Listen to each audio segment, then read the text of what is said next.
welcome back to the Citizen channel. We're all staying safe and well, and you can sit back and have a listen today as we City Book Club. Yes, it's City Book Club. So I'm going to read an excerpt. It's from a chapter 4. This from a book, Players Only Love You.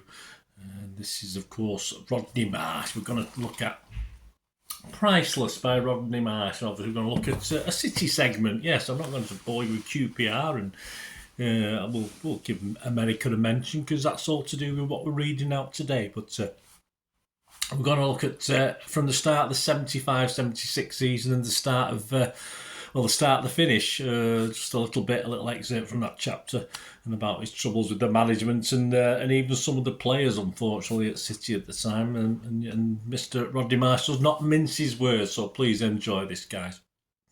If you're new to the channel, please push that subscribe button, push the bell notifications.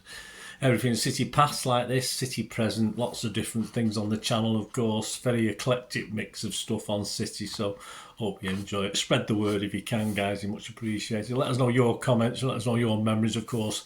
I was a young teenager going to Main Road in these days and to plenty of away games as well. Had many chances to watch the wonderful Rodney Marsh, of course.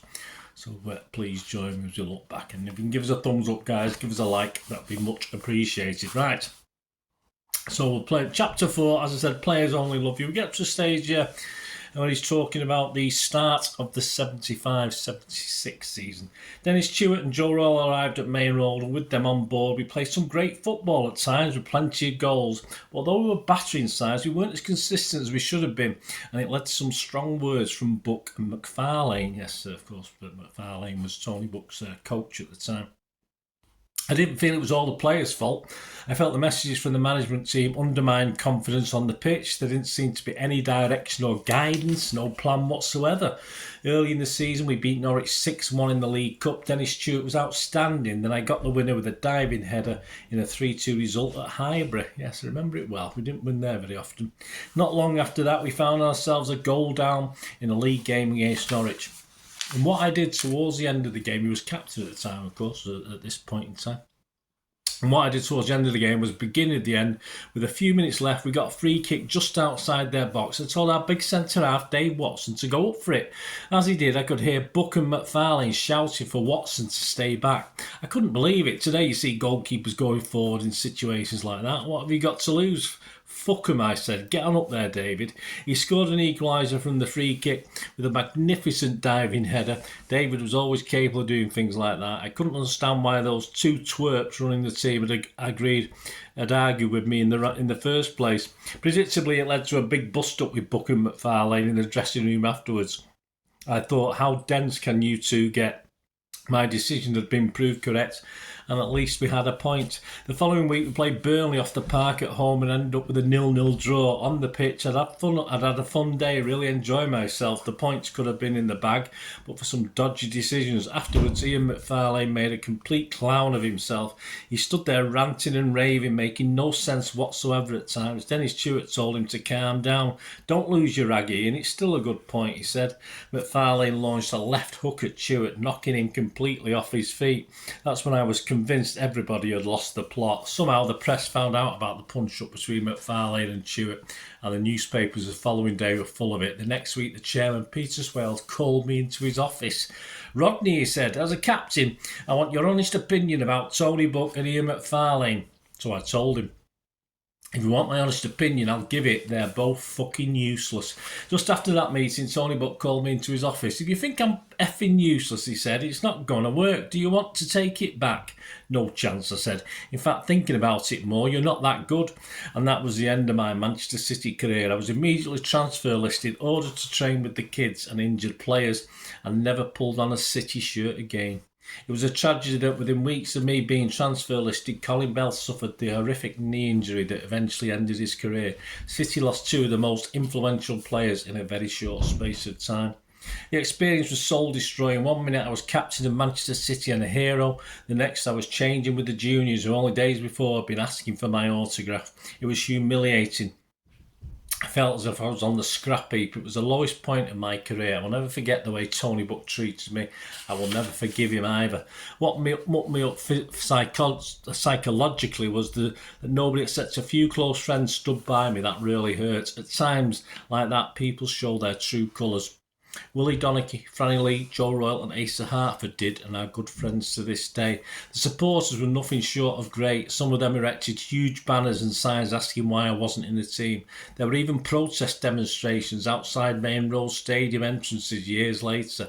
Peter Swells wrote in a football magazine that during the week I was booted out. He got a staggering 7,000 letters from disgruntled fans begging for me to stay.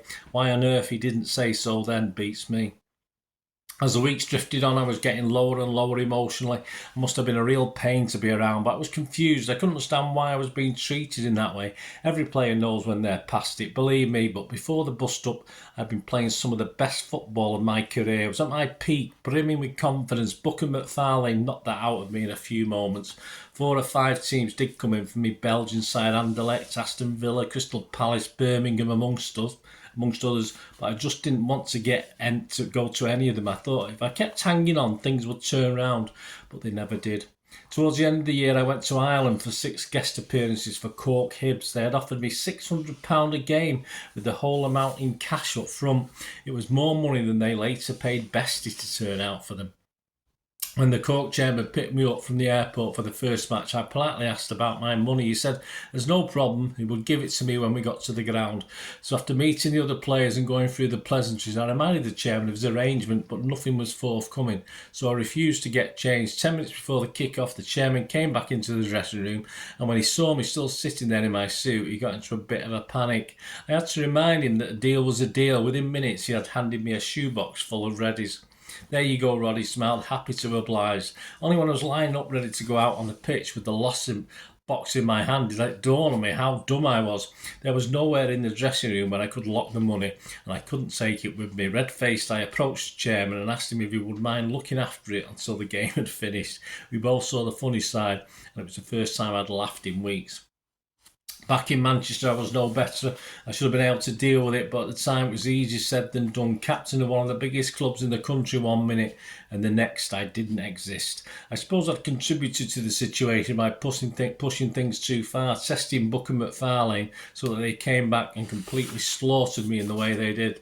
That's not how it should be done, though. The situation could have been handled in a much better fashion. We had an awful Christmas. In the new year, I went to have a look at things at Anderlecht. I'd talked with Villa, but I couldn't shake myself out of my malaise. Then I received a phone call from Ken Adam, who was a football agent at the time. He'd been told by fashion photographer Terry O'Neill that Elton John had heard about my Main Road misery. Would I like to be Elton's guest for a few days in Los Angeles, where he was due to give a concert at the Dodgers Stadium? I was flabbergasted. If I fancied it, said Ken, I could travel on his private plane. It transpired that Elton was negotiating to buy the Los Angeles Aztecs, who played the North American Soccer League, and he wanted to sign Bestie and employ me as player manager. I didn't need asking twice, I'm sure. Jean appreciated me out of the house just to give her a break. So off I went with Ken and Terry in Elton's private plane to have a look at America. It was great. The second night we were there, Ken and I went out to dinner with Ray Cooper, then Elton's drummer, and I got a phone call from a T. Beauclerc, Rogers IV. I thought anyone with a handle like that must be worth speaking to. Bo Rogers was the chairman of the Tampa Bay Rowdies, who were also in the NASL. Rodney said, before you sign for Los Angeles, would you come and have a look at Tampa Bay? Where's Tampa Bay? I said. The next morning, 2 first-class return tickets arrived, and Ken and I were off to Florida for 2 days. I'm glad we went because I thought Florida was great from the moment I stepped off the plane. I was so impressed that I agreed to join the Rowdies there and then. Returning to California, we took in Elton John's superb concert before flying back to England. I thanked Elton for thinking of me, but told him of my decision to go to Florida. He gave me his blessing and wished me luck. He's a first-class guy, in my opinion. Interestingly, for reasons of his own, Elton pulled out the deal to buy the Aztecs and bought Watford instead. Not much difference. A lot of rock and rollers were getting into football clubs in the States, and Peter Frampton was involved with Philadelphia Fury, and the Warner Brothers record company controlled the New York Cosmos. There was even talk that Mick Jagger would buy into the Cosmos. He regularly went to their games together with Rick Wakeman. It made the US soccer scene a real media circus. I thought going to the Rowdies would be a breath of fresh air, just what I needed. Back in Manchester, after I'd announced that I was doing, it didn't take long for the backstabbers to crawl out of the woodwork. After I left City, all the people who never said things to my face suddenly wait to criticise me, including some of my old teammates. The thing that got me most of the time was the speed with which so many seemed to change their tune. Up until the shit hit the fan, we had been playing brilliant football. It was a great atmosphere in the dressing room. I'd just come back of the 6-1 demolition of Norwich in the League Cup. We'd had the 3-2 win at Highbury against a magnificent Arsenal. Everything had been going so well. Everyone seemed happy. I was captain of the team and nobody seemed to have a problem with. Then it seemed to be open season on Rodney Marsh. As I've said before, I understand if people don't like me. I know I can be a bit of an arsehole, and I let very few people get close, so they judge me on what they see. But I'm man enough to take it if people say things to my face. What I hate is when it's done behind my back. Once I left, 1 or 2 people were quoted in the press slagging me off. I was really surprised and disappointed that one of my critics was Joe Corrigan, the current goalkeeper coach at Liverpool, when he wrote this. It was a while ago. I was hurt. It seemed Joe had a very short memory. Not long after I joined City, he asked me to stay on after training and help him work on his game, and I was happy to oblige. From then on, I spent many afternoons helping him polish his technique with crosses, shots and set pieces. I considered Joe a friend. We used to go to each other's houses and our wives were quite friendly. What Joe was quoted as saying then still rankles. At a time when I needed support, those around me began turning the knife. I knew I'd have friends at the club who would always be loyal: Franny, Willie, Joe Royal and Asa. When you are low and your self-esteem is taken a knock, it's hard to have people suddenly turn on you and start slagging you off behind your back. I'd rather face it straight on. Dennis Stewart, one of the other senior professionals at the time, who is incidentally still on the board, well, he was there, at Manchester City, also quoted making some comments I did not appreciate. A few of the City players who had played a straight back with me organised a goodbye party in Slack Alice's, which I thought was nice of them. During my problems, they hadn't wanted to get caught in the crossfire, which I could understand. Anyway, unexpectedly, Dennis Stewart showed up at the private party, held out his hand and said, "Good luck, Rod." I couldn't believe it. "Fuck off," I said. I didn't speak to him again for about 20 years until he came up to me at one of the road shows that George and I used to do and asked how I was, as if nothing had happened. "I still think you're a bastard," I said, but I can't remember why. Wilf McGuinness, who was the master of ceremonies that night, almost fell over. "You like me as a player," Stewart said. "We just didn't get on socially." In spite of my misery at the time and my City troubles, I still get tabs on my old QPR buddies. They were having the best finish of the season in their history and only just missed out on the First Division Championship by a whisker to Liverpool, 1 point clear at the top of the table. They had an agonising 10-day wait for Liverpool to play their last game again at Wolves. Again, Molyneux with a hand in 70s football history. Bob Paisley's side went in at half-time, a goal down, and Rangers had one hand on the trophy, but Keegan, Toshak and Kennedy were all on target the second half, giving Liverpool their 9th league title, and Wolves were relegated. I felt for Rangers, even my personal gloom. They had been gutted for the drop just 3 points in the last 15 games. It was 2 points for a win. Nonetheless, Rangers had qualified for Europe for the first time as runners-up. They were one of the most entertaining sides around. It was my move to City that had financed the rebuilding of the team. With the money from my transfer fee, they were able to buy Frank McClintock, Arsenal's 71 double-winning captain, and Stan Bowles, who they got from Carlisle for 110,000. Stan would have been a bargain for double that. There was enough cash left for them to buy Don Gibbons, a frontman from Luton, and Dave Thomas, a tricky winger from Burnley. QPR also able to hang on to the useful players they had, some terrific kids who were coming through. What made the Rangers team tick was a special understanding between Bowles and Francis. It was telepathic, really. I mean, some great double acts: Keegan, Toshak, Beardsley, Gary Lineker for England, and yes, Les Allen and me on the day.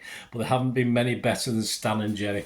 It was no surprise to me when Don Revie made Francis the England captain, and it's a real shame he had so many injury problems. Why Stan made just 5 international appearances is a mystery.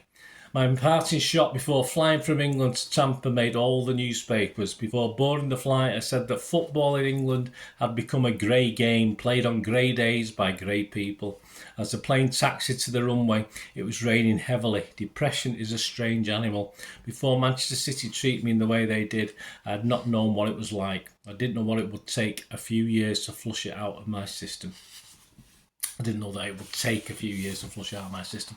There you go. So not the great, but again, I've done a thing on Brian Horton the other week, and again, Rodney's very, very pro City on social media, etc. So it's obviously the sourness eventually. It's still there, but obviously it was forgiven, and of course I don't think he felt sour before about the fans, because I thought the fans liked him. The fans always liked him and loved him to some extent. So it's nice to see Rodney sort of stand in the City corner on social media to this day. So thank you, Rodney. Hope you enjoyed that book. Yeah, you can still get it from certain internet sites, guys. So reasonably cheap as well, but a great book. And yeah, he calls a spade, as you can see from that the little excerpt there. Thanks for watching, guys. Until we meet again. Oh, that's one thing, don't I? Please stay safe, Blues. Come on, City. Bye for now.